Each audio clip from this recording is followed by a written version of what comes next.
नमस्कार दोस्तों, स्वागत है आज के भगवत गीता श्लोक नंबर 1.28 यानी कि श्लोक number 28 the science of transforming consciousness. आज हम 28वें श्लोक को पढ़ते हैं, श्लोक के अर्थ को जानेंगे, फिर हम आध्यात्मिक दृष्टिकोण से इस श्लोक को व्याख्या करेंगे। तो चलते हैं, पहले श्लोक को पढ़ लेते हैं। श्लोक है, कृपया परिविष्टो विसिद्ध निनन दम ब्रीवित दृष्टव्यम स्वजनम कृष्ण युयुत्सुम समुपस्थितम। ये श्लोक हुआ। अब हम श्लोक के अर्थ को जानते हैं। अर्जुन ने अपने स्वजनों को युद्ध की इच्छा से खड़ा देखा और करुणा से परिपूर्ण होकर विषाद से भर गया। ये इस श्लोक का अर्थ हुआ। अब हम आध्यात्मिक दृष्टिकोण से इस श्लोक को व्याख्या करते हैं। जब अर्जुन ने अपने अपने यानी कि स्वजनों, अपने ही प्रिय लोगों को युद्ध के लिए तैयार देखा तो उसे गहरी करुणा ने घेर लिया। मतलब उनके प्रिय लोगों, मतलब अर्जुन के प्रिय लोगों को उन्होंने देखा कि वो लोग भी युद्ध के लिए तैयार हैं, और जब ये देखे अर्जुन ने तो उनको ना बहुत गहरी करुणा ने अंदर से उनको घेर लिया। उनको देख के, अपने प्रियजनों को देख के वो करुणा से घिर गए। करुणा का यह भाव अर्जुन के मोह और अनिश्चितता का परिणाम है। जब हम अपने जीवन में किसी कठिन परिस्थिति का सामना करते हैं तो हमें अक्सर अपने रिश्तों और प्रियजनों की चिंता सताती है। हम सोचते हैं कि हम उन्हें कैसे सुरक्षित रखें, कैसे उनकी खुशी बनाए रखें। यह चिंता और करुणा कभी कभी हमें कमजोर बना देती है और हमें सही निर्णय लेने से रोकती है। अर्जुन का विषाद इसी मनोस्थिति का प्रतीक है, जहां करुणा और मोह के कारण वह अपनी कर्तव्य भावना से विमुख हो जाता है। करुणा को देख के अर्जुन का भाव क्या हो जाता है? अर्जुन मोह में चला जाता है। और वैसे ही जैसे अर्जुन मोह में चला जाता है करुणा के मोह में, तो वैसे ही हमारी जिंदगी क्या होती है कि जब हम किसी कठिन परिस्थिति का सामना जब हम कर रहे होते हैं तो अक्सर आपने देखा होगा कि हमारे जो रिश्ते और प्रियजन है ना, उनकी हमें चिंता सताने लगती है। जैसे अर्जुन को सता रही है, वैसे ही हमें भी सताने लगी है। पिछले 26वें श्लोक में मैं बार बार दोहराता हूं कि अर्जुन कौन है? मैं हूं, आप हो, सभी हैं। तो वैसे ही मतलब जैसे ही हम किसी कठिन परिस्थिति का जब हम सामना करते हैं ना, तो अक्सर अपने आप को आप देखिएगा ना, तो आपको मालूम चलेगा कि आप भी उस रिश्तों और प्रियजनों की आपको भी चिंता सताती है। लेकिन ये मोह का करुणा है ना, ये आपको बांधे रखती है। अब हम सोचने लगते हैं कि हम उन्हें कैसे सुरक्षित रखें, यह भी आपके जीवन में आता है। कैसे उनकी खुशी बनाए रखें, यह भी आप सोचते हो, हम भी सोचते हैं। यह चिंता और करुणा कभी कभी हमें कमजोर बना देती है और हमें सही निर्णय लेने से रोकती है। और यही चिंता और करुणा का भाव जो हमें कभी कभी कमजोर बना देती है और हम सही निर्णय नहीं ले पाते हैं। अर्जुन का विषाद इसी मनोस्थिति का प्रतीक है, यानी कि आपकी स्थिति का भी ये प्रतीक है, हमारी भी स्थिति का प्रतीक है। और जो इस स्थिति में फंसा हुआ है ना, सबकी ये स्थिति है, जहां करुणा और मोह के कारण वो अपनी कर्तव्य भावना से विमुख हो जाता है। और सभी करुणा और मोह के कारण अपने कर्तव्य भावना से वो लोग वंचित हो जाते हैं, यानी कि विमुख हो जाते हैं, उसको देख ही नहीं पाते हैं आप। अब यानी कि कृष्ण इस श्लोक में क्या कहते हैं वो मैं आपको बताने वाला हूं। कृष्ण इस श्लोक में हमें यह सिखाना चाहते हैं कि करुणा एक महान गुण है। यानी कि कृष्ण हमें इस श्लोक में यह सिखा रहे हैं कि करुणा एक क्या है? महान गुण है, बहुत अच्छा गुण है करुणा। लेकिन जब यह मोह के साथ मिश्रित हो जाती है तो यह हमें कमजोर बना सकती है। यानी कि जब भी करुणा के साथ मोह अगर मिश्रित हुआ तो यह आपको इतना कमजोर बना देगी ना, क्योंकि मोह का जो करुणा होता है ना, बहुत बहुत दिक्कतों का सामना करना पड़ता है। और ये जब दिक्कतों का सामना आप करोगे ना, कठिन परिस्थितियों का, मोह और करुणा के चक्कर में, तो आप इतना कमजोर हो जाओगे ना कि आप सोचने समझने की आपकी क्षमता भी आप खो दोगे। ये चीज़ लाती है करुणा और मोह। हमें करुणा और मोह के बीच अंतर समझना होगा। हमें आपको क्या समझना होगा? करुणा और मोह के बीच का अंतर हमें आपको समझना होगा। देखिए, करुणा क्या है? करुणा तब तक सही है जब तक वह प्रेम से प्रेरित हो, न कि भय से। करुणा क्या? करुणा तब तक सही है जब तक वो प्रेम यानी कि निस्वार्थ प्रेम से प्रेरित हो, भय से ना हो, ना कि भय से। मतलब भय में करुणा नहीं बहना चाहिए, करुणा अंदर से आता है, प्रेम का करुणा आना चाहिए, भय का नहीं। मोह और भय हमें हमारी आंतरिक स्वतंत्रता से दूर कर देता है। जब आप मोह के फेर में जाओगे तो वो भय का रूप ले लेती है, और ये हमारे अंदर की आंतरिक स्वतंत्रता को यानी कि उससे हम बहुत दूर चले जाते हैं। यह ठीक वैसे ही है जैसे एक पिता अपने बेटे को कठिनाइयों से बचाने के लिए उसे किसी कठिनाई का सामना नहीं करने देता।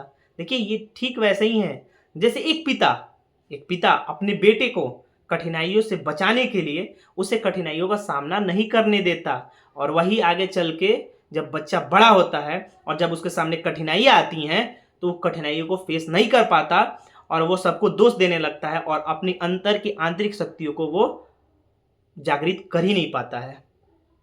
देखिए आगे, वह करुणा से प्रेरित होता है। वो किससे प्रेरित होता है? करुणा से प्रेरित होता है, लेकिन यह करुणा बेटे को कमजोर बना देती है।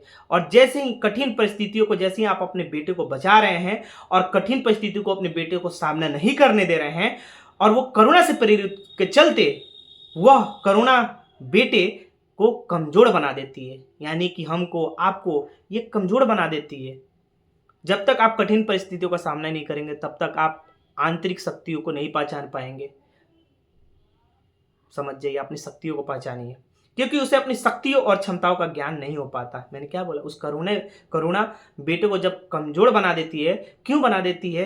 क्योंकि लिए वो कठिन परिस्थितियों का सामना नहीं करता है। वो अपना अंदर का आत्मविश्वास जगाएगा ही नहीं। जब तक कठिन परिस्थितियों का सामना नहीं करेगा ना ही वो आत्मविश्वास जगा पाएगा, ना अपने अंदर का आंतरिक शक्तियों को जगा पाएगा।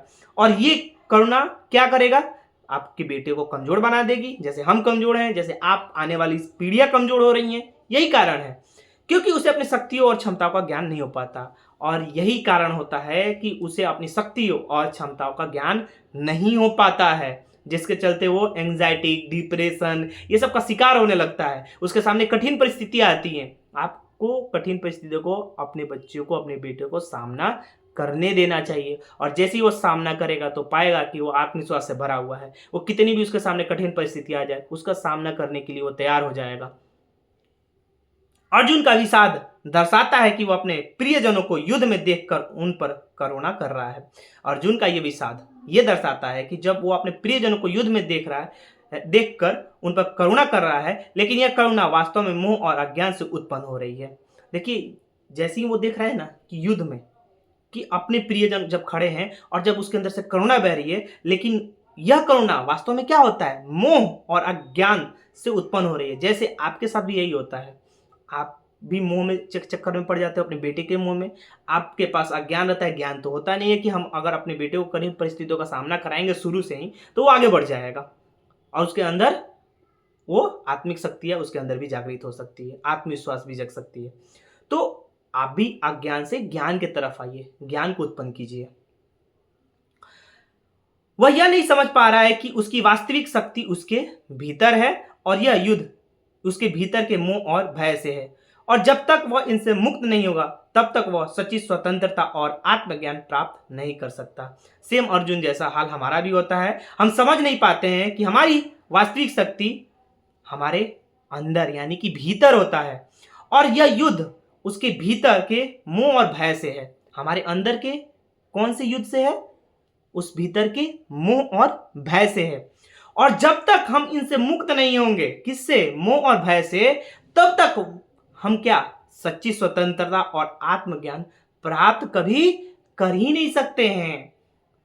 आपको करुणा और मोह को, करुणा, मोह, भय, करुणा प्रेम है।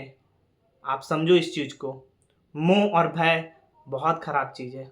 खराब मोह एक ठीक है एक हद तक, लेकिन जब मोह के चक्कर में आप पड़ते हो ना तो आपके साथ भय चली आ जाती है।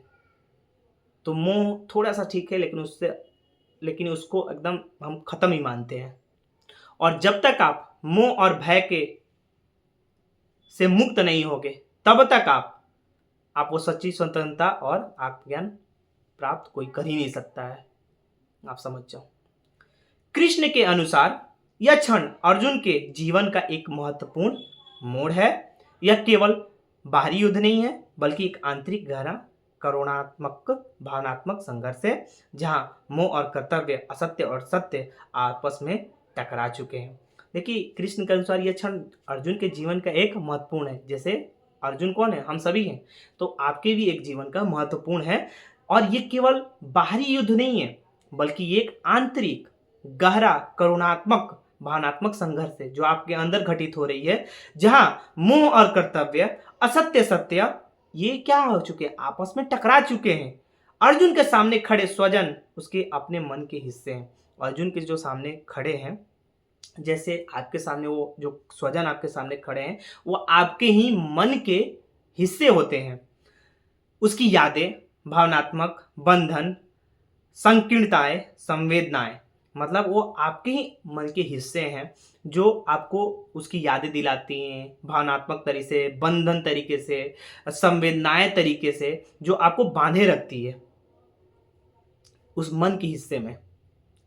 वो अपनी पुरानी हर तस्वीर को अपने मन में देख रहा है। मैंने क्या बोला? मन की उस हिस्से में बांधे रखता है। उस बंधन को तोड़ना पड़ेगा आपको। वो पुरानी हर तस्वीर को अपने मन को देख रहा है, मन में देख रहा है, जो पल उसने बचपन से अभी तक अपने परिजनों के साथ बिताए थे। मैंने क्या बोला? मन से क्यों जुड़ा रहता है वो? क्योंकि लिए उस जो वो तस्वीर जो सामने देख रहा है ना, वो अपने बचपन से उस पल को जीते आ रहा है और अभी तक अपने प्रिय परिजनों के साथ बिताया था। उसीलिए वो मोह के बंधन, मन के बंधन में वो जुड़ा रहता है। जैसे दादा की गोद में खेलना, भाइयों का स्नेह, जैसे आपके साथ भी है, गुरुओं का आशीर्वाद, शिक्षा और अन्य भावनात्मक तस्वीर जो हर व्यक्ति, आप और मैं, हम सभी अपने फेसबुक, इंस्टाग्राम, अपने मनी वॉलेट, बेडरूम, घर और टूटे हुए दिल की दीवारों पर चिपकाए घूम रहे हैं। यही है, जैसे दादा की गोद में खेलना, भाइयों का स्नेह, गुरुओं का आशीर्वाद, शिक्षा। आप भी अन्य एक भावनात्मक तस्वीर जो हर व्यक्ति, मतलब हर व्यक्ति को, मैं भी हूँ उसमें, जो हर व्यक्ति, मेरे गुरु भी थे, लेकिन जब जैसे ही आप अपने अंदर से ध्यानस्थ, मतलब ध्यान लगा हुआ ध्यानस्थ बनोगे, सब आपके सामने, सब मतलब एक मिरर इमेज हट जाएगा और आपको पर्दा गिरते ही आपको सच्चाई आपको दिखने लगेगी। जैसे मैं देख रहा हूँ, मेरे गुरु ने जैसे मुझे बताया, गुरु ने मेरे जैसे देखा, जैसे आप अभी देखोगे आने वाले समय में। अभी तो ये ट्रेलर है, आगे तो फिल्म अभी बाकी है, पूरे पूरे भी 700 श्लोक है। चलिए आगे बताते हैं। जैसे आशीर्वाद, शिक्षा और अन्य भावनात्मक तस्वीर जो हर व्यक्ति, आप और हम सभी अपने फेसबुक, इंस्टाग्राम, अपने मनी वॉलेट, बेडरूम, घर और टूटे हुए दिल की दीवारों पर चिपकाए घूम रहे हैं। हमेशा यही करते आ रहे हैं हम लोग, और ये चिपकाए घूमे रहते हैं, और हम क्या करते रहते हैं? मुंह से, मन से बन जाते हैं। यह दृश्य केवल युद्ध का नहीं है, यह वह क्षण है जब मनुष्य अपने भीतर के अतीत से सामना करता है। यह दृश्य केवल युद्ध का ही नहीं है, ये आपके क्षण का भी है, हमारे क्षण का भी है, जब मनुष्य अपने भीतर के अंदर से अतीतों का सामना करता है।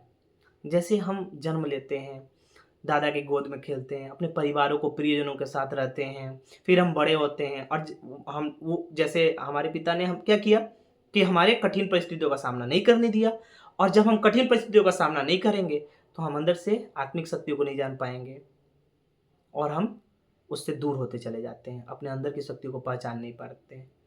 और वो क्या करते हैं? करुणा के चलते, मोह के चलते कठिन परिस्थितियों का नहीं सामना करते। और यही होता है, मनुष्य अपने भीतर के अतीत को सामना करने लगता है। जैसे ही बड़ा होता है तो पीछे लग जाते हैं सभी घर वाले, खुल के मैं बोल रहा हूँ, घर वाले पीछे लग जाते हैं।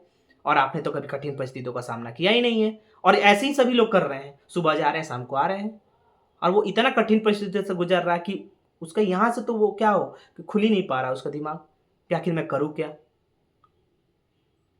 अज्ञान की उसके अंदर बह रहा है, ज्ञान है ही नहीं, और वो सच्ची सच्चाई को देख नहीं पा रहा है, और मोहमयी बंधन से लोग उसको हमेशा दाबे रह रहे हैं, जेलों की तरह। कल मैंने आपको बताया था, जेल की तरह उसको सभी घर वाले जेलर बन गए और उसको जेल की तरह बंद के रखे हैं।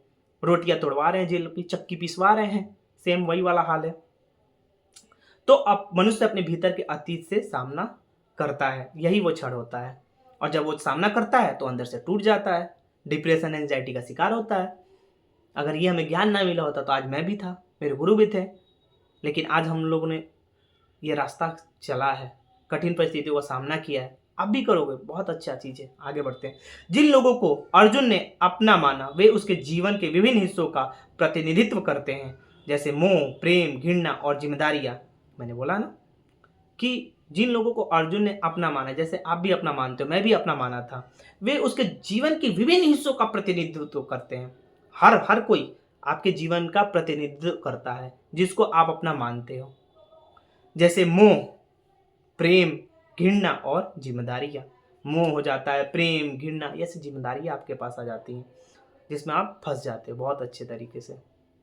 अर्जुन का विषाद इस बात का संकेत है कि वह अपने भीतर के द्वंद से घबरा गया है।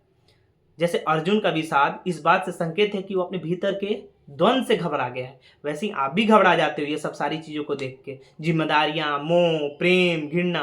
और जैसे ही आप घबराते हो ना तो आप डर जाते हो, डर के कारण मोह आ जाता है, भय आ जाता है, ये सब सारी चीज़ें आपके साथ होने लगती है। और जब ये सब होने लगेगी तो चिंता करने की ज़रूरत नहीं है, गुरु ज्ञान दे रहे हैं, बस आप लेते जाइए और आगे बढ़ते जाइए। उदाहरण के रूप में सोचिए कि आपने किसी से सच्चा प्रेम किया है। उदाहरण के तौर पर देखिए, आपने कभी किसी से सच्चा प्रेम किया है, लेकिन आज वही व्यक्ति किसी और के साथ खड़ा हुआ दिखाई दे रहा है। जिससे आप कभी सच्चा प्रेम किए हो वही आज किसी और व्यक्ति के साथ खड़ा हुआ दिखाई दे रहा है। सोचो आप, उदाहरण के तौर पे आपका दिल टूट जाता है जब आप ये देखते हो ना, तो आपका भी दिल टूट जाता है, क्योंकि आप जिससे प्रेम करते हो वो किसी और व्यक्ति के साथ खड़ा होता है तो आपका भी दिल टूटता है। मेरा भी टूटा है, गुरु का भी टूटा है मेरे। और आप इस बात से घबरा जाते कि वो अब आपके जीवन का हिस्सा नहीं रहा, और आप घबरा जाते हैं। आप देखिए अंदर से वो द्वंद चलता है घबराने का कि कि कि क्या, कि किस बात से घबरा जाते हैं कि वो मेरी जीवन का हिस्सा नहीं रहा। आपके अंदर डर आ जाता है, मोह आ जाता है कि मैं कैसे आगे बढ़ूं, वो हिस्सा ही नहीं रहा। यही स्थिति अर्जुन की थी जब उसने प्रियजनों को अपने विरुद्ध युद्ध के लिए तैयार देखा। सेम अर्जुन की स्थिति भी थी, सेम आपकी भी स्थिति वैसी ही होती है, सेम स्थिति मेरी भी थी। मान लेते हैं कि आपके पिता पड़ोसी के बच्चे को इसलिए सराह रहे हैं क्योंकि उसने टॉप किया है। देखिए मान लीजिए आपके पिता के पड़ोसी अगल बगल वाले बच्चे को इसलिए सराह रहे हैं क्योंकि उसने टॉप किया है एजुकेशन में, और आपकी तुलना में उसे अधिक महत्व दे रहे हैं। और क्या होता है कि आपकी तुलना में उसे अधिक महत्व दिया जा रहा है। और यह सबकी घर घर की कहानी है, ये मैं खुल के बोल रहा हूँ, ये सबकी घर घर की कहानी है। हर पिता पड़ोसियों को देख के बच्चों को टोंट मारता रहता है। इसमें आपके भीतर ईर्ष्या पैदा हो जाती है, और जब ये आप सुनते हो तो आपके अंदर क्या हो जाती है, आपके अंदर जलन, ईर्ष्या पैदा होने लगती है, और आपका आत्मविश्वास टूटने लगता है। और इस सब चीज़ों के चलते आपके अंदर आत्मविश्वास टूटने लगता है। यही द्वंद अर्जुन के मन में भी था जब उसके अपने प्रियजन उसके विरोध में खड़े थे, और यही आपके अंदर, मेरे अंदर, यही अर्जुन के अंदर ये द्वंद चलने लगा उसके मन में कि उसके प्रियजन उसके विरोध में खड़े थे। ये होता है, पिता दूसरे बच्चे का क्या करता है, सराहता है कि उसने टॉप किया, तुमने क्या किया। उसके आत्मविश्वास को ठेस पहुंचाता है पिता। क्यों पहुंचा रहे हो आप लोग? आप अपने बच्चों को समझो। जब आप अपने बच्चों को समझोगे ना, वो उस ऊंचाई पे जाएगा ना जो आप कभी नहीं देख पाए हो, लेकिन आप ही उसके आत्मविश्वास को आघात पहुंचाते हो। और जो पिता अपने बेटे को आत्मविश्वास से आघात पहुंचाता है ना, तो आज अपने बच्चे को देख लेना, मैं खुल के आज बोल रहा हूँ, आज अपने बच्चे को आप देख लेना कि वो बच्चा कैसे जी रहा है ज़िंदगी को। कठिन परिस्थिति आने के बाद वो रोता है, वो इंसान रोता है अंदर से, इतना रोता है ना, वो इतना एंग्जाइटी मतलब डिप्रेशन का शिकार हो जाता है ना, कभी कभी वो सोचता है कि अपने आप को मार डालो। कभी आप देखना, लेकिन आप कभी उस बच्चे को आप समझ नहीं पाते हो। समझो अपने बच्चों को, और अपने बच्चों को सराहो, उसको एक रास्ता दिखाओ, ना कि उसके आत्मविश्वास को ठेस पहुंचाओ।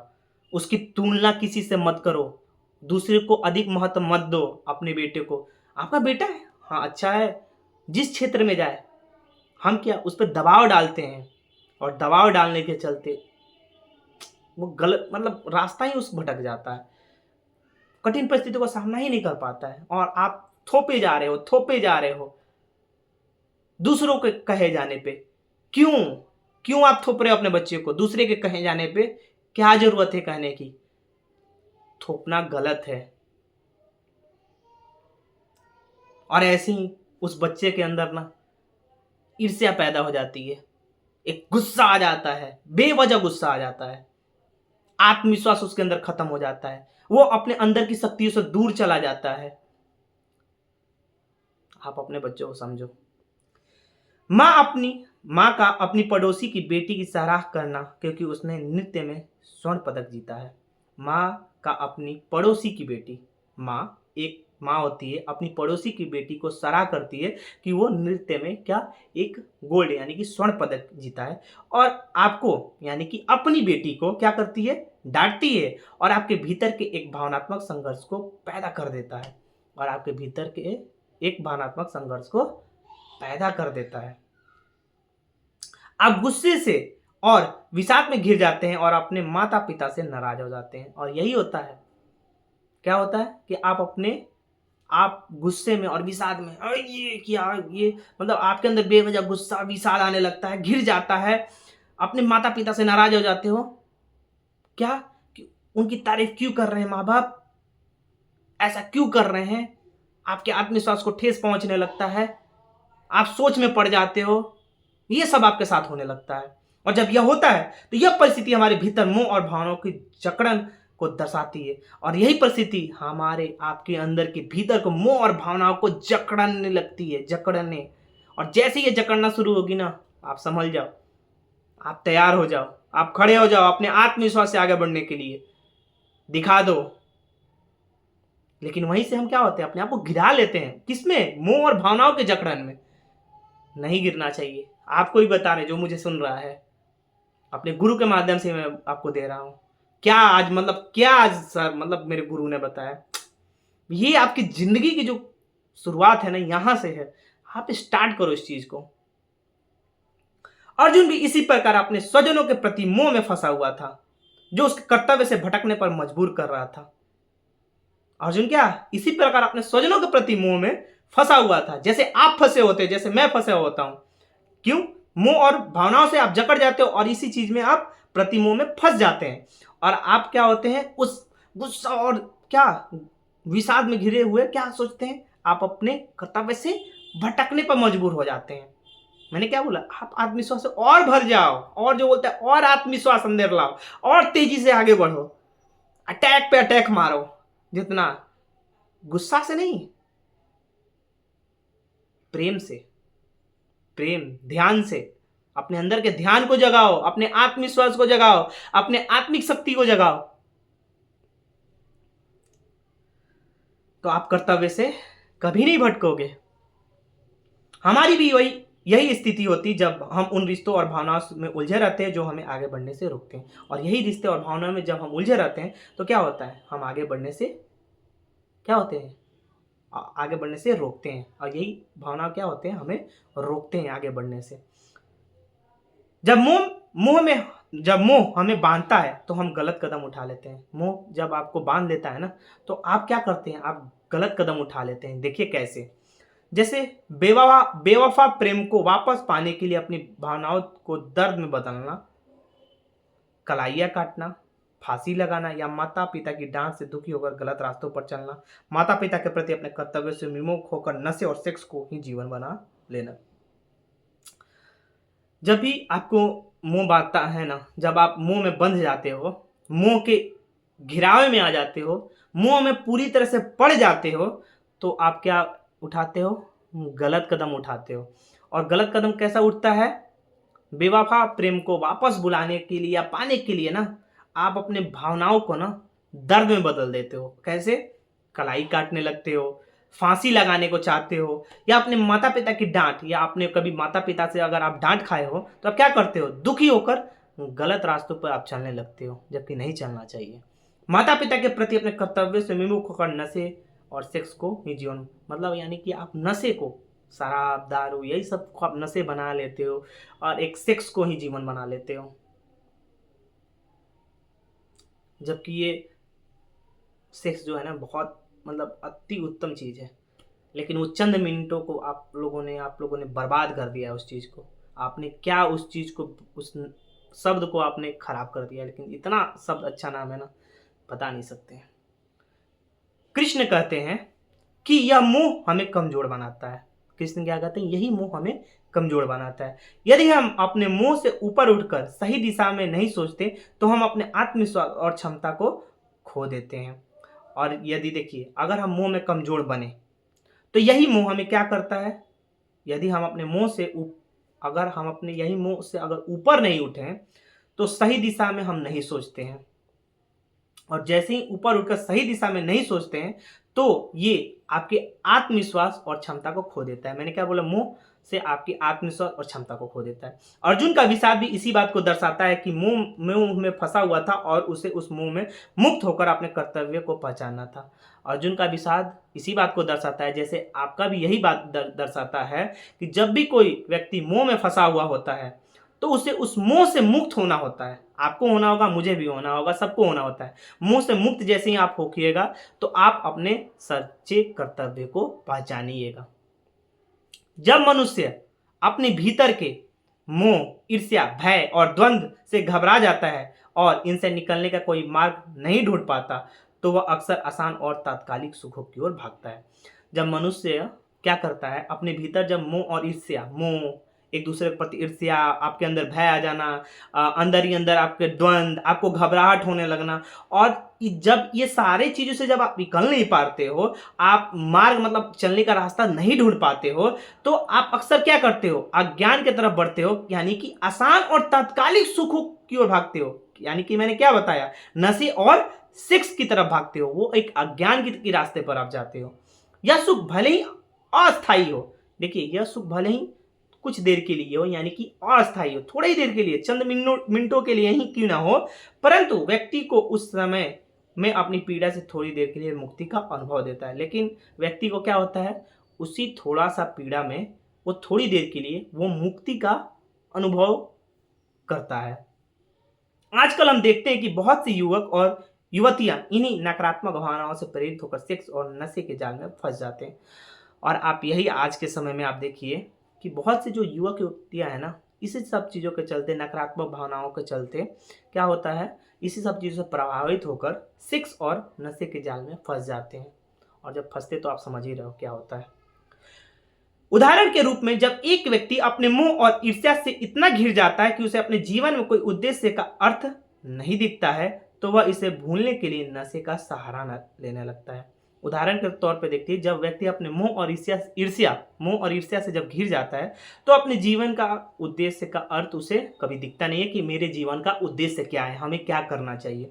तो वह इसे भूलने के लिए क्या करता है, और जब इस सारी चीज़ों को भुलाने के लिए वो क्या करता है, नशे का सहारा लेने लगता है, जैसे शराब, ड्रग्स या अन्य नशीली वस्तु का उपयोग करता है ताकि अपनी पीड़ा और असुरक्षा से कुछ समय के लिए मुक्ति पा सके। और जब ये नशीली वस्तु यानी कि शराब, ड्रग्स, और जब ये सारे वस्तुओं का जब उपयोग करता है तब वो क्या मतलब ताकि उस समय उसको क्या मिलता है, पीड़ा और सुरक्षा से कुछ समय के लिए क्या होता है, वो मुक्ति थोड़ा देर के लिए उसको मिल जाता है। इस प्रकार के नशे से उसे अस्थायी रूप से राहत मिलती है, लेकिन यह केवल उस द्वंद्व को और बढ़ाता है और उसके मन को और भी अशांत कर देता है। देखिए, इस प्रकार के नशे अस्थायी रूप से थोड़ा देर के लिए आपको राहत मिलती है, लेकिन केवल उस द्वंद्व को और बढ़ा देता है। आपके अंदर को जैसे ही आप उस नशे से बाहर होगे ना, तो वो द्वंद्व और आपको बढ़ाएगा और उसके मन क्या करेगा, और अशांत कर देगा, और वो ऐसी बातों से घिर जाएगा। मन उसका बार बार इधर उधर की बातें बताने लगेगा, समझ गए। और द्वंद्व आपके अंदर द्वंद्व पैदा करेगा। मन क्या करेगा, आपके अंदर खूब द्वंद्व पैदा करेगा, जब आप क्योंकि उस शक्ति को देख ही नहीं पा रहे हो और आप मन के जाल में फंस चुके होते हो। मन आपको फंसा लिया होता है, मन आपको चलाने लगता है। मन को आपको समझना होगा। जैसे ही आप ध्यान जब स्टार्ट करोगे तो मन को आप समझने लगोगे, तो मन आपको नचाने लगता है। इस समय जब जैसे ही आप अशांत हो जाओगे तो मन आपको नचाने लगेगा अपनी उंगलियों पे। इसी प्रकार आजकल के कई युवक युवतियां अपने मोह और भावनात्मक जकड़न से घबराकर गलत संबंधों में उलझ जाते हैं। इस प्रकार आजकल के समय में कई युवक युवतियां अपने मोह और भावनात्मक जकड़न से घबराकर क्या करते हैं, गलत संबंधों में उलझ जाते हैं। वे सेक्स को अपने जीवन की पीड़ा और खालीपन से मुक्ति का साधन मानते हैं। क्या करते हैं, वो सेक्स को क्या मानने लगते हैं, अपने जीवन की पीड़ा और खालीपन को मुक्ति का साधन मान लेते हैं। मतलब इसी से सोचते हैं कि हमें मुक्ति मिल जाएगी। लड़के और लड़कियां अपने भावनात्मक दुख और मोह से उबरने के लिए सेक्स वर्कर, जिगलो यानी कि कॉलगर्ल या किसी अन्य प्यार के नाम पर के साथ संबंध बनाते हैं, ताकि उन्हें थोड़ी देर के लिए ही सही प्यार और अपनापन का एहसास हो। और यही वे सेक्स अपने जीवन की जो सेक्स में अपने जीवन को बना लेते हैं, जो आज के समय लड़के लड़कियां अपने भावनात्मक दुख और मोह के चलते उससे उबरने के लिए वो क्या करते हैं, सेक्स वर्कर बन जाते हैं, यानी कि जिगलो यानी कि कॉर्ल गर्ल, या किसी अन्य प्यार के नाम पर क्या करते हैं, संबंध बनाते हैं, ताकि थोड़ी देर के लिए क्या हो सके, सही हो सके, प्यार मिल सके, अपनापन मिल सके और उन्हें एहसास हो उस चीज़ का। और ये संबंध कभी कभी जानते हैं क्या होता है, बड़े होटलों में अजनबियों के साथ या उन लोगों के साथ होते हैं जिनके साथ कोई वास्तविक संबंध नहीं है। और यही संबंध जानते हैं होटलों में आपको देखने को मिल जाता है। आप तो देखते ही हैं बखूबी, कभी कभी बड़े होटलों में अजनबियों के साथ पकड़े जाते हैं और उन लोगों के साथ होते हैं जिनके साथ कोई वास्तविक संबंध ही नहीं है। बस वो थोड़ी देर की सुख के लिए ना वो सेक्स वाले रूप जो पकड़ लेते हैं ना, वो गलत हो जाता है और वो गलत रास्ते पे जाते हैं ना, और थोड़ी सी सुख के चक्कर में बहुत मतलब क्या बोला जाए, लड़के लड़कियां ना मुंह से उबरने के लिए क्या बोला जाए आज का समय, इससे निकलो आप लोग। ये थोड़ी देर के लिए ना खुशी नहीं है। इसलिए मैं बार बार, आप जब से मैं आप ध्यान में गया हूँ ना, तब से आपसे बोलता हूँ आप लोग भी ध्यानस्थ होइए, मन को अपने काबू में लाइए, मन के काबू में आप मत जाइए, समझिए इस चीज को। सेक्स और नशा दोनों ही ऐसे साधन हैं जो इंसान को क्षणिक सुख का भ्रम देते हैं। देखिए सेक्स और नशा दोनों ही क्या है, एक ऐसा साधन है जो इंसान को थोड़ी देर के लिए सुख का भ्रम देता है। भ्रम देता है, ध्यान रखो, भ्रम, सुख नहीं देता है, सुख का भ्रम देता है। आप भ्रम में रहते हो, वो उसको हम भ्रम बोलते हैं। सेक्स और नशा दोनों एक ऐसा साधन है जो इंसान को क्षणिक मतलब थोड़ी देर के लिए सुख का भ्रम देता है, मात्र थोड़ी देर के लिए। जब व्यक्ति अपने भीतर के द्वंद से निपटने में असफल हो जाता है तो इन चीजों में शरण ढूंढता है। जब व्यक्ति अपने भीतर के द्वंद से निपटने से मतलब उसके अंदर के जो द्वंद चल रहे हैं, जब उससे वो असफल हो जाता है, जब उसका कोई निष्कर्ष वो निकाल पाता है, तो वह इन चीजों में शरण ढूंढने लगता है। किसमें? सेक्स और नशा में शरण ढूंढने लगता है कि इसी चीजों में मुझे राहत मिलेगी। लेकिन केवल वो क्या है, सुख का थोड़ी देर के लिए, मात्र थोड़ी देर के लिए वो सुख का भ्रम है। नशा उसे वास्तविकता से दूर करता है, नशा उसे वास्तविकता से दूर करता है, और सेक्स उसे अस्थायी रूप से अपनापन और प्रेम का एहसास दिलाता है। थोड़ी देर के लिए ना नशा क्या करता है, उसे अपनों जैसे अभी बताया जा रहा है, तो नशा क्या करता है, आपके अपने लोगों से क्या होता है ना, आप दूर थोड़ी देर के लिए चले जाते हो। जो आपको सुख का भ्रम प्राप्त होता है वो थोड़ी देर के लिए होता है। और सेक्स क्या करता है, अस्थायी रूप से अपनापन और प्रेम का एहसास दिलाता है। सेक्स क्या है, आप सेक्स कर रहे हो और किसी और का इमेजिन, बुरा मत मानना, आप लोग इमेजिन कर रहे हो, आप लोग क्या, अपनापन और प्रेम का एहसास। जब आप सेक्स कर, क्या मैं इस चीज पर बोलूं, आप खुद ही बखूबी जान रहे हो, जब वो सेक्स इंसान करता है ना, तो क्या वो अपनापन और प्रेम का एहसास उसको दिलाने लगता है, उसी में वो सुख खोजने लगता है। लेकिन वो मात्र केवल क्षणिक मतलब थोड़ी देर के लिए वो सुख का भ्रम है। लेकिन यह सुख अस्थायी है और इसके बाद व्यक्ति और भी खालीपन और दुख का अनुभव करता है। मैंने क्या बोला, लेकिन यह सुख अस्थायी होता है, ये सुख थोड़ी देर के लिए होता है, वो सुख का भ्रम होता है, और इसके बाद व्यक्ति और भी खाली हो जाता है, इतना खाली हो जाता है ना कि वो हद से ज्यादा दुख का अनुभव करने लगता है। अर्जुन का उदाहरण हमें बताता है कि जब हम अपने भीतर के भय, मोह और भावनाओं से घिर जाते हैं तो हमें अपने कर्तव्य से विमुख हो जाते हैं। अर्जुन का ये उदाहरण आपको हमें सिखाता है कि जब हम भीतर के भय, मोह और भावनात्माओं से घिर जाते हैं तो हम अपने कर्तव्य से क्या हो जाते हैं, वंचित हो जाते हैं, विमुख हो जाते हैं। हमें सही और गलत का भाव नहीं रह जाता और हम तात्कालिक सुख की ओर भागने लगते हैं। देखिए, हमें सही और गलत का पहचान हम नहीं कर पाते हैं और हम क्या मतलब तुरंत यानी कि तात्कालिक, यानी कि हम तुरंत के सुख की ओर भागने लगते हैं कि हमें अभी सुख चाहिए। ठीक वैसे ही जब हम मोह में बंद कर अपने जीवन के संघर्षों से भागने का प्रयास करते हैं तो हम नशे और सेक्स जैसी चीजों में उलझ जाते हैं, जो न केवल हमारे जीवन को और जटिल बनाती है बल्कि हमें हमारे वास्तविक उद्देश्य से और दूर करती है। ठीक वैसे ही जब हम मोह में बंध कर, जैसे हम मोह में बंध जाते हैं, तो हम जीवन के संघर्षों से, जीवन का जो ये संघर्ष चल रहा होता है ना, हम उससे क्या करते हैं, दूर होना चाहते हैं, भागने का प्रयास करते हैं, संघर्षों का सामना करना ही नहीं चाहते हैं, उससे हम छुटकारा पाने चाहते हैं जीवन के संघर्षों से। जब ये मोह आपको घेर लेता है तो हम क्या करते हैं, नशे और सेक्स जैसी चीजों में उलझ जाते हैं। इसी सब चीजों में मात्र क्षणिक बार, मतलब थोड़ी देर के लिए जो सुख का प्राप्त, इसी सब चीजों में फंस जाते हैं, जो न केवल हमारे जीवन को और जटिल बनाती है बल्कि हमारे वास्तविक उद्देश्य से और दूर कर देती है। देखिए, जो ना आपके मेरे जीवन को क्या करती है, जटिल बना देती है और मुश्किल बना देती है, बल्कि आपके वास्तविक जो आपका उद्देश्य है, अपने जीवन का उद्देश्य है, उससे क्या होते हैं, आप और दूर होते चले जाते हो। कृष्णा के दृष्टिकोण से यह मोह और तात्कालिक सुख का पीछा करना हमारे विकास में सबसे बड़ी बाधा है। देखिए, कृष्णा के दृष्टि यानी कि हमारे कृष्ण भगवान पूर्ण अवतार के दृष्टिकोण से अगर देखा जाए तो मोह और तात्कालिक सुख का जो पीछा करते हैं ना, उनका विकास वहीं पर रुक जाता है और सबसे बड़ी बाधा उनके लिए बन जाती है, और वो विकास अंदर से भी और बाहर से भी कभी कर ही नहीं पाते हैं। सच्ची मुक्ति तभी मिल सकती है जब हम इन क्षणिक सुखों से ऊपर उठकर अपने कर्तव्य को पहचानें और उन्हें निभाएं। देखिए, सच्ची मुक्ति तभी आपको अपने अंदर से मिलेगी जब आप वो छोटे छोटे सुख, सेक्स और नशा से आप जैसे ही आप दूर होने लगिएगा, तभी आप ऊपर उठिएगा। कब? अपने कर्तव्य को पहचान कर और उसे निभाइएगा। जब आप अपने कर्तव्य को पहचान के निभाइएगा, जब आप आगे बढ़िएगा, तो आप सच्ची मुक्ति की तरफ आप बढ़िएगा। जब तक हम अपने मोह से मुक्ति नहीं होते, तब तक हम जीवन में सच्ची शांति और संतोष का अनुभव नहीं कर सकते। और आप जानिए, जब तक उस मोह के घेरे से, जब तक वो मोहमयी बंधन से आप मुक्त नहीं होइएगा, तब तक आप अपने जीवन में कभी भी सच्ची शांति और संतोष कभी प्राप्त नहीं कर सकते, अनुभव नहीं कर सकते, कभी नहीं कर सकते। उस मोहमयी बंधन से आपको निकलना पड़ेगा, उस मोह से आपको नाता तोड़ना पड़ेगा, उस मोह को छुड़ाना पड़ेगा आपको। नशा और सेक्स हमें कुछ समय के लिए मोह से राहत दिला सकता है, लेकिन यह केवल एक भ्रम है। नशा और सेक्स हमें कुछ समय के लिए मोह से राहत दिला सकता है, लेकिन मात्र केवल क्षणिक, थोड़ी देर के लिए, सुख के लिए, वो मात्र एक भ्रम है। असली स्वतंत्रता तभी मिलती है जब हम अपने भीतर की कमजोरियों से सामना करें और उन्हें पार करें।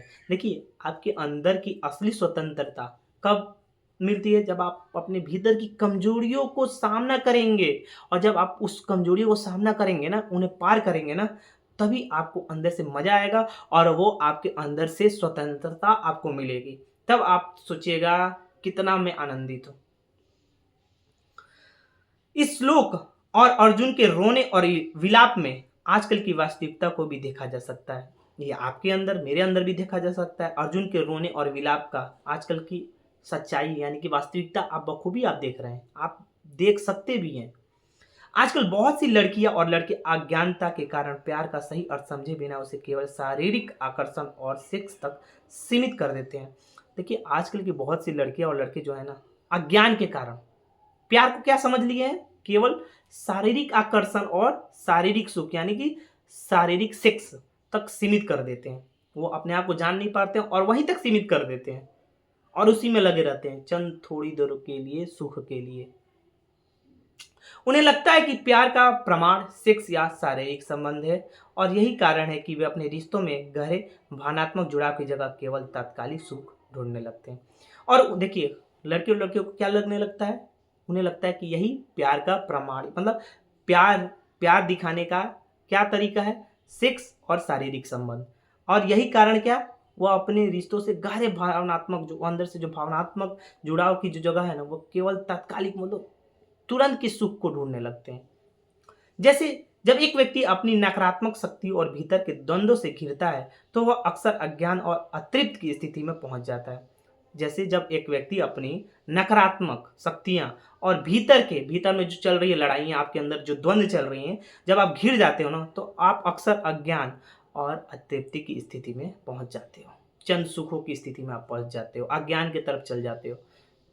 यह स्थिति उसे आत्मसंकोच और असुरक्षा का अनुभव कराती है, और यही वो स्थिति होती है जब आपके अंदर के आत्मसंकोच और असुरक्षा का अनुभव कराती है, जिससे वो अपने वास्तविक आत्मबल को भुला देता है। और यही कारण होता है क्या, कि आप अपने अंदर का आत्मबल को भूल जाते हो।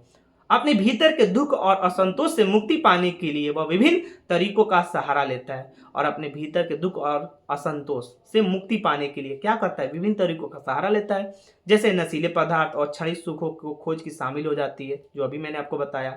इस खोज में वह अपने जीवन में अस्थायी समाधान, आत्मबल, आत्मविश्वास और आत्म कौशल के बजाय तात्कालिक राहत की तलाश करता है। यानी कि वह अपनी अस्थायी समाधान को, वह अपने जीवन में अस्थायी समाधान यानी कि आत्मबल, आत्मविश्वास यानी कि आत्मकौशल के बजाय तात्कालिक राहत की तलाश, यानी कि जैसे ही व्यक्ति तात्कालिक राहत की तलाश करता है ना, तो अपने जीवन में ना वो अस्थायी समाधान यानी कि आत्मबल, आत्मविश्वास, आत्मकौशल को वो भूल जाता है। जैसे जैसे उसकी अशक्तियाँ यानी कि बुरी शक्तियाँ बढ़ती है उसके अंदर, जैसे जैसे उसकी अशक्तियाँ बढ़ती हैं यानी कि उसके अंदर की बुरी शक्तियाँ बढ़ती हैं, वो अपने मानसिक और शारीरिक स्वास्थ्य के प्रति लापरवाह हो जाता है। जैसे जैसे ये उसके अंदर शक्ति, बुरी शक्तियाँ उत्पन्न होगी अंदर से, तो वो क्या करेगा, वो मानसिक और शारीरिक क्या करेगा, उसके स्वास्थ्य के प्रति वो लापरवाह हो जाता है, उसका स्वास्थ्य बिगड़ने लगता है। इसके परिणाम स्वरूप वह ऐसा पदार्थ का सेवन करने लगता है जैसे सेक्स की तृप्ति के लिए वाइग्रा और अन्य दवाएं, जो उसे केवल एक अस्थायी तृप्ति देती है। और यही सब परिणाम स्वरूप क्या होता है, जब वो अपने अंदर का आत्मबल, आत्मविश्वास और आत्मकौशल जैसे ही भूलता है, और ये जब उसको परिणाम स्वरूप आता है, ये जब भूल जाता है, और जब परिणाम स्वरूप कैसे आता है, वो ऐसे पदार्थों का सेवन करता है ना, जैसे सेक्स में ज़्यादा देर के लिए तृप्ति पाने के लिए क्या करेगा, वो सेक्स रोधक दवाइयों खाएगा, जैसे वाइग्रा, अन्य दवाई ऐसे बहुत सारी आती हैं जो उसे केवल एक अस्थायी तृप्ति देगी, मतलब कुछ समय के लिए, थोड़े देर के लिए अस्थायी, थोड़ी देर के लिए तृप्ति देगी। इन दवाओं का प्रयोग उसे अपने पार्टनर को खुद को खुश करने के लिए मजबूर करता है, जबकि असल में यह एक आत्म भ्रम है। देखिए ये दवाई अपने पार्टनर यानी कि अपनी पार्टनर सॉरी यानी कि वो अपने पार्टनर को खुश करने के लिए, खुद को खुश करने के लिए, मतलब खुद को भी खुश करने के लिए मजबूर करता है, अपने को खुश करने के लिए, जबकि असल में यह एक आत्मभ्रम है। लेकिन ये जबकि आपके अंदर से क्या है, आत्मभ्रम है। आप भ्रम में जी रहे होते हो, आपकी आत्मा भ्रम में चली जाती है। वह सोचता है कि इससे वो अपनी कमी को पूरा कर सकता है, और व्यक्ति क्या सोचने लगता है कि वो इससे से वो अपनी कमी को, मतलब अंदर से वो कमी को पूरा कर सकता है, लेकिन वास्तविकता में यह केवल उसके अज्ञान और निर्बलता को और बढ़ाता है। लेकिन वास्तविकता अगर आप जानो तो केवल उसके अज्ञान और निर्बलता को बढ़ाता है। यह प्रक्रिया उसे न केवल मानसिक बल्कि शारीरिक रूप से भी नुकसान पहुंचाती है। यह प्रक्रिया देखिए, यह प्रक्रिया ऐसा है ना, केवल आपकी मानसिक नहीं बल्कि आपके शारीर मतलब यानी कि आपके शरीर को भी क्या करेगा, नुकसान पहुंचाता है। नशीली दवाओं का सेवन और पोर्न मूवीज देखने उसे वास्तविक संबंधों से दूर कर देता है, और वह शारीरिक संतोष को ही प्यार और संबंध का मुख्य आधार मानने लगता है। देखिए नशीली दवाओं का सेवन करना, पोर्न मूवी देखना क्या करता है, वो समझता है कि उसी में जिंदगी है, वो उसी को जिंदगी समझ लेता है। क्या, नशीली दवाओं का सेवन, पोर्न मूवीज देखना, और उससे क्या होता है, जब उसको वो जिंदगी मानता है ना, तो वास्तविक संबंधों से वो दूर होते चला जाता है। और जब वो शारीरिक संतोष को ही, ये सब सारी चीज़ों को शारीरिक संतोष को ही, शरीर को ही सुख मानने लगता है, तो संबंधों का मुख्य आधार मतलब प्यार और संबंधों का, वो शरीर को ही क्या मानने लगता है, प्यार और संबंधों का मुख्य मार्ग यानी कि मुख्य आधार मानने लगता है उसी को, शरीर को। जब वो अपने पार्टनर को खुश करने की कोशिश करता है, तो वो अपने भीतर के भय और मोह में और भी घिर जाता है। जब भी वो अपने पार्टनर को खुश करने की कोशिश करता है, तो क्या वो अपने भीतर के भय, मोह से घिर जाता है और घिर जाता है। इस तरह उसकी असुरक्षाएं और अधिक बढ़ जाती है, और अधिक बढ़ती है, और वो खुद को एक भंवर में पाता है जहाँ केवल तात्कालिक संतोष की खोज होती है। और इस तरह क्या करता है, वो असुरक्षाएं और अधिक बढ़ जाती है उसके अंदर, और वो खुद को एक भ्रम के भंवर में पाता है। वो इतना भंवर है ना, उस भंवर में वो फंस जाता है, जहाँ केवल क्या है, उसके लिए सिर्फ तात्कालिक मतलब कुछ देर के लिए उसको संतोष मिलता है, कुछ देर के लिए उसको सुख मिलती है, वो उतना ही को वो खोज मान लेता है। यह सारा प्रयास अंततः उसकी आत्मा का विनाश कर देता है, और ये जो सारा प्रयास होगा ना, उसकी अंदर खोखली हो जाती है, यानी कि उसका आत्मा का विनाश कर देता है।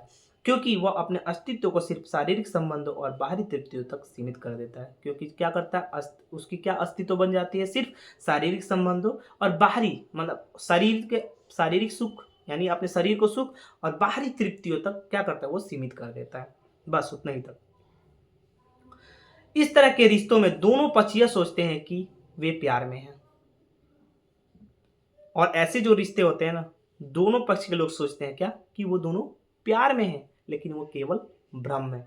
लेकिन वास्तव में यह प्रेम नहीं है, लेकिन ये प्रेम नहीं होता है, बल्कि केवल मोह और शारीरिक आकर्षण होता है। मतलब एक दूसरे के प्रति क्या रहता है, मोह रहता है, और मोह के चलते वो क्या, एक तरह का शारीरिक आकर्षण रहता है, और यही दोनों बस दोनों के बीच चलता रहता है। वे अपने अंदर के खालीपन को भरने के लिए और सामाजिक मान्यताओं के दबाव में आकर इन संबंधों में उलझ जाते हैं। और वे अपने अंदर को खालीपन मतलब आपके अंदर के खालीपन को आप भरने के लिए क्या करेंगे, सामाजिक मान्यताओं के दबाव में आकर इन संबंधों में आप उलझ कर फंस कर उस भंवर में, भंवरों की तरह उस भंवर में फंस कर आप उलझ जाते हैं। वे यह भूल जाते हैं कि सच्चा प्रेम केवल शारीरिक संबंध तक सीमित नहीं होता, बल्कि उसमें गहरी भावनात्मक, मानसिक और आध्यात्मिक समझ भी होती है। और देखिए, ये वही लोग भूल जाते हैं कि सच्चा प्रेम केवल शारीरिक यानी शारीरिक संबंध से नहीं, यानी कि शरीर से कोई संबंध का सीमित होता ही नहीं है, बल्कि उसमें गहरी भावनात्मक, मानसिक और आध्यात्मिक समझ भी होती है। यही है सेक्स का एक मतलब, गहरी भावनात्मक, मानसिक, आध्यात्मिक समझ भी होती है। लड़कियां सोचती हैं कि यदि वे अपने साथी को शारीरिक रूप से खुशी देंगी तो वे उसे बांध कर रख सकेंगी, और लड़के सोचते हैं कि केवल सेक्स से वे अपने रिश्ते को मजबूती दे सकते हैं। देखिए, लड़कियां क्या सोचती हैं कि यदि वो अपने साथी को शारीरिक रूप से खुशी देंगे, मतलब शरीर मतलब सेक्स से वो खुशी देंगी, तो क्या सोचेंगी, वो उसे मैं बांध कर रखूंगी, मतलब मेरे ही कब्जे में रहेगा, मैं उसे जैसे कहूंगी तो करेगा, सॉरी, मैं जैसे कहूंगी तो वो ऐसा करेगा, मेरे बाबू ने खाना खाया, मतलब ऐसा हो जाएगा। और क्या, वो शारीरिक सुख देते जाएगी। और लड़का क्या सोचता है, लड़का क्या सोचता है, ये देखिए, लड़का क्या सोचता है, केवल सेक्स से वो अपने रिश्ते को मजबूती दे सकता है। वो क्या सोचेगा, अगर मैं बढ़िया सा सेक्स करता हूं तो लड़की मुझसे खुश रहेगी, वो सोचता है कि मैं उससे मजबूती दे रहा हूं। लेकिन यह दोनों के बीच का भ्रम है, लेकिन यह दोनों के बीच का क्या है, मात्र भ्रम है, जो केवल मोह और आकर्षण पर आधारित है। जो किस पर आधारित है, मोह और आकर्षण पर आधारित है। इस प्रकार के संबंधों में कई बार धोखा और टूटन होती है, क्योंकि वे सच्चे प्रेम पर आधारित नहीं होते। और ऐसे जो संबंध जिसके भी बने होते हैं ना, उसके टूटते ही हैं, अधिकतर टूटते हैं। जो ऐसे अपने रिश्ते को निभाते हैं वो टूट जाते हैं, जो आप बखूबी देख रहे हैं। ऐसे संबंधों में कई बार धोखा और टूटन हो जाती है, धोखा मिलता है, टूटन मतलब रिश्ते टूट जाते हैं, और वे सच्चे प्रेम पर आधारित नहीं होते। अगर वही सच्चे प्रेम पर आधारित होते, शारीरिक सुख नहीं खोजते, चाहे वो एक लड़की हो चाहे वो एक लड़का हो, तो एक सच्चे प्रेम में रहते हैं, निस्वार्थ प्रेम को निभाया जाता है। बस इतना आप जानिए। यह भी अर्जुन के मोह और विषाद का ही एक रूप है, यह भी एक अर्जुन के मोह और विषाद का ही रूप है। जैसे अर्जुन मोह में फंसकर अपने कर्तव्य को भूल रहा था, जैसे अर्जुन इस मोह में फंसकर अपने कर्तव्य को भूल रहा था, वैसे ही आज के युवा मोह और शारीरिक आकर्षण में फंसकर अपने वास्तविक जीवन, उद्देश्य और आत्मिक विकास से विमुख हो रहे हैं। वैसे ही आज के युवा जो है इस मोह में फंसकर, शारीरिक आकर्षण में फंसकर वास्तविक जीवन को क्या करते हैं, मतलब इस सब शारीरिक आकर्षण और युवा मोह में फंसकर क्या वास्तविक जीवन और उद्देश्यों को और आत्मिक विकास से विमुख हो जा रहे हैं, उससे वंचित हो जा रहे हैं, मतलब उसको समझ ही नहीं पा रहे हैं। वे यह नहीं समझ पाते कि सच्चे प्रेम उन्हें बांधता नहीं बल्कि मुक्त और स्वतंत्र करता है। और ये वो नहीं समझते ना कि सच्चा प्रेम बांधता नहीं है, स्वतंत्र करता है, मुक्त करता है आपको। प्रेम उसे बोलते हैं निस्वार्थ प्रेम। सच्चा प्रेम एक ऐसी भावना है जो व्यक्ति को उसके उच्चतम आत्मिक स्तर तक ले जाती है। सच्चा प्रेम एक ऐसी भावना है ना जो व्यक्ति को उसके उच्च आत्मिक स्तर तक ले जाती है ना, जबकि केवल शारीरिक आकर्षण और सेक्स के नाम पर प्रेम पाने का मुंह उसे और भी ज्यादा अंधकार में धकेल देता है। सच्चा प्रेम एक ऐसी भावना है ना जो व्यक्ति को ना अंदर से उच्चतम आत्मिक स्तर पर ले जाती है ना, क्या ही बताया जाए। वो आत्मिक स्तर ना जबरदस्त होता है, वो आप आनंद आप महसूस कीजिए ना कि जो बता नहीं सकता इंसान आपको। जबकि केवल शारीरिक आकर्षण और सेक्स के नाम पर प्रेम पाने, और जो भी व्यक्ति शारीरिक आकर्षण, सेक्स के नाम पर प्रेम पाना, वो क्या होता है, मोह और अंधकार में ढकेले जाता है, वो अपने आप को ढकेले जाता है। जब तक युवा यह नहीं समझेंगे कि प्यार का अर्थ केवल शारीरिक संतुष्टि नहीं है, देखिए जब तक युवा ये नहीं समझेंगे कि प्यार का अर्थ केवल शारीरिक संतुष्टि नहीं है, क्या है, बल्कि एक दूसरे की आत्मिक उन्नति के माध्यम, जबकि वो दोनों संबंध में रह के एक दूसरे की आत्मिक उन्नति का माध्यम बन सकते हैं। अपने जीवन के उद्देश्यों को दोनों प्रेम में रह के अपने आत्मिक उद्देश्यों को आगे ले जा सकते हैं, उस आत्मिक स्तर को पहचान सकते हैं, अपने जीवन का महत्व जान सकते हैं, दोनों एक दूसरे का सपोर्ट करके। जब तक वे अपने रिश्ते के केवल विषाद और मोह से घिरे रहेंगे, लेकिन जब तक आप अपने रिश्तों में विषाद और मोह से घिरे रहेंगे, तब तक आपकी सच्ची आत्मिक उन्नति आपके अंदर से नहीं होगा। कृष्ण कहते हैं कि प्रेम को मोह से ऊपर उठाना बहुत जरूरी है। कृष्ण क्या कहते हैं, प्रेम को मोह से ऊपर उठाना बहुत जरूरी है, मतलब आपको मोह से ऊपर उठ के प्रेम को लाना पड़ेगा। यानी कि जैसे ही आप प्रेम को ऊपर उठाओगे, ये बहुत जरूरी होता है, और जैसे आप प्रेम को उठाओगे, तब जब तक हम मोह और आकर्षण से मुक्त नहीं होते, तब तक हम सच्चे प्रेम और आत्मिक शांति का अनुभव नहीं कर सकते। और जब तक आप मोह और आकर्षण से आप मुक्त नहीं होते, तब तक आप सच्चे प्रेम और आत्मिक शांति का अनुभव कभी कर ही नहीं सकते। कृष्ण कहते हैं, स्वजन केवल बाहरी लोग नहीं होते, वे हमारी आत्मा पर लगे संस्कार है। कृष्ण कहते हैं, स्वजन केवल बाहरी ही लोग नहीं होते, वो हमारी आत्मा पर लगे क्या, संस्कार है। अर्जुन का यह केवल रिश्तों का नहीं, बल्कि उन संस्कारों का है जो उसे बांध कर रखे हुए। अर्जुन का यह केवल रिश्तों का नहीं है, बल्कि उन संस्कारों का है जो उसे बांध कर रखा है, जैसे आपको बांध कर रखा है। जब वो अपने स्वजनों को युद्ध भूमि में देखता है, मतलब अपने स्वजनों को युद्ध भूमि में देखता है, तो वह मुंह में पड़ जाता है, जैसे आप मुंह में पड़ जाते हो। लेकिन सच्चा योद्धा वही है जो मुंह से पड़ जाकर अपने कर्तव्य को देख सके। लेकिन सच्चा योद्धा वही बनता है जो मुंह से परे जाकर, मुंह को हराकर, मुंह को दबाकर, जैसे ही वो अपने कर्तव्य को देखेगा, वो आगे बढ़ जाएगा, और वही सच्चा योद्धा होता है। अर्जुन को और आपको अपने स्वजनों को पहचानना होगा, आपको अर्जुन को पहचानना होगा, आपको अपने आप को पहचानना होगा, आपको अपने स्वजनों को पहचानना होगा। न केवल बाहरी रूप से, यानी कि ना केवल बाहरी रूप से, बल्कि आंतरिक, यानी कि आप ना कि बाहरी रूप से भी देख सकते हो, बल्कि बाहरी रूप से भी देखो, और आपको अपने आंतरिक से, यानी कि अंदर से भी देखो। उसे समझना होगा कि यह संघर्ष बाहरी युद्ध भूमि के साथ साथ आपकी आत्मा का भी है। आपको समझना होगा कि यह संघर्ष बाहरी युद्ध भूमि के साथ साथ, ये जो बाहरी युद्ध भूमि है, वो आपके अंदर आत्मा का भी है। अगर आप मोह के जाल में फंसे रहेंगे, तो आप कभी भी अपनी सच्ची क्षमता को नहीं पहचान पाएंगे। अगर आप मोह के जाल में फंसे रहेंगे, तो आप कभी भी अपनी सच्ची क्षमता को नहीं पहचान पाएंगे।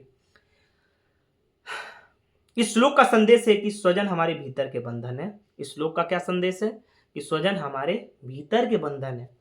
जब हम इन संबंधों को पहचानते हैं और उनसे ऊपर उठते हैं, जब भी हम इन बंधनों को पहचानेंगे और जब हम इससे ऊपर उठेंगे, तो तभी हम अपनी सच्ची आज़ादी को पा सकते हैं, और तभी आप अपनी सच्ची आज़ादी को पहचान पाओगे। अर्जुन का संघर्ष हम सबका संघर्ष है। अर्जुन का संघर्ष आपका संघर्ष है, मेरा संघर्ष है, सभी का संघर्ष है।